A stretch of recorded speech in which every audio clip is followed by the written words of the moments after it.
বিসমিল্লাহির রহমানির রহিম। প্রিয় শিক্ষার্থীবৃন্দ, কোনো কিছু শিখতে হলে কি করতে হবে আজ আমরা এই বিষয়ে জানবো। তো কোনো কিছু শেখার জন্য কিছু নির্দিষ্ট ধাপ এবং কৌশল অবলম্বন করতে হয়, তা শেখা সহজ এবং কার্যকর হয়। নিচে কিছু গুরুত্বপূর্ণ বিষয় আলোচনা করা হলো। এক হলো শেখার উদ্দেশ্য নির্ধারণ করা, সেট ক্লিয়ার গোলস। আপনি কি শিখতে চান এবং কেন শিখতে চান তা স্পষ্টভাবে নির্ধারণ করুন। একটি স্পষ্ট উদ্দেশ্য আপনাকে অনুপ্রাণিত রাখবে। লক্ষ্যকে ছোট ছোট ধাপে ভাগ করে দিন। আগ্রহ তৈরি করুন, ডেভেলপ ইন্টারেস্ট। যে বিষয়টি শিখতে চান সে সম্পর্কে আপনার আগ্রহ তৈরি করুন।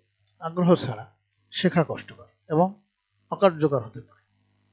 বিষয়টি গুরুত্ব বা আপনার জীবনে এর প্রভাব সম্পর্কে জানুন। 3 হলো তথ্য সংগ্রহ করুন, গ্যাদার ইনফরমেশন।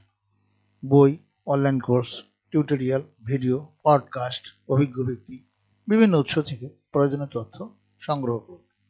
প্রাথমিক ধারণা পেতে শুরু করুন। 4 হলো সক্রিয়ভাবে শিখুন, লার্ন অ্যাক্টিভলি। কেবল মুখস্থ না করে বোঝার চেষ্টা করুন। প্রশ্ন করুন, নিজের ভাষায় ব্যাখ্যা করুন। নোট নিন, নিজের মতো করে নোট তৈরি করুন, তাতে মূল বিষয়গুলো আপনার মনে থাকে।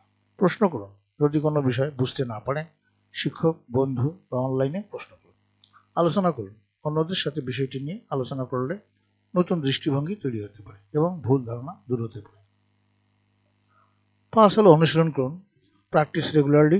শেখার জিনিসকে বাস্তবে প্রয়োগ করার চেষ্টা করুন। যত বেশি অনুশীলন করবেন তত বেশি দক্ষ হবেন। বিশেষ করে দক্ষতা ভিত্তিক বিষয় যেমন ভাষা, কোডিং, অঙ্ক শেখার জন্য অনুশীলন অপরিহার্য। ভুল থেকে শেখা, ভুল করা শেখার প্রক্রিয়ার একটি অংশ। 6 হলো ধৈর্য ধরুন এবং লেগে থাকুন, বি প্যাশেন্ট অ্যান্ড প্রিসিয়াসনেস। কোনো কিছু শিখতে সময় লাগে, রাতারাতি সব কিছু শিখে ফেলা সম্ভব নয়। বাধা এলেও হাল ছেড়ে দেবেন না। ছোট ছোট সাফল্যকে উদযাপন করুন এবং এগিয়ে যান। 7 হলো শেখার পদ্ধতি পরিবর্তন করুন, ভেরি লার্নিং মেথড। একই পদ্ধতি বারবার ব্যবহার না করে বিভিন্ন পদ্ধতি চেষ্টা করুন। যেমন একবার ভিডিও দেখুন, একবার বই পড়ুন, একবার অন্যদের শেখানোর চেষ্টা করুন। সব মানুষের শেখার ধরন একরকম হয় না। আপনার জন্য কোনো পদ্ধতি সবচেয়ে কার্যকর তা খুঁজে বের করুন। 8 হলো পর্যাপ্ত বিশ্রাম নিন, গেট এনাফ রেস্ট। মস্তিষ্কের শেখার ক্ষমতা বজায় রাখতে পর্যাপ্ত ঘুম এবং বিশ্রাম অপরিহার্য। পর্যাপ্ত বিশ্রাম আপনার স্মৃতিশক্তি এবং মনোযোগ বাড়তে সাহায্য করবে। 9 হচ্ছে অন্যদের শেখান, টিচ আদার্স। অন্য কাউকে শেখানোর চেষ্টা করলে আপনার নিজের ধারণা আরও স্পষ্ট হবে এবং শেখা বিষয়টি আরও দৃঢ় হবে। 10 হলো শেখার পরিবেশ তৈরি করুন, ক্রিয়েটিভ কন্ডিউসিভ লার্নিং এনভায়রনমেন্ট। শান্ত এবং পরিচ্ছন্ন একটি স্থান বেছে নিন যেখানে আপনি মনোযোগ দিয়ে শিখতে পারবেন। মোবাইল ফোন বা অন্যান্য বিক্ষিপ্ততা থেকে দূরে থাকুন। এই ধাপগুলো অনুসরণ করলে যে কোনো কিছু শেখার প্রক্রিয়াকে আরও সহজ, ফলপ্রসূ এবং মজাদার করে তোলা যায়। থ্যাংক ইউ সবাইকে।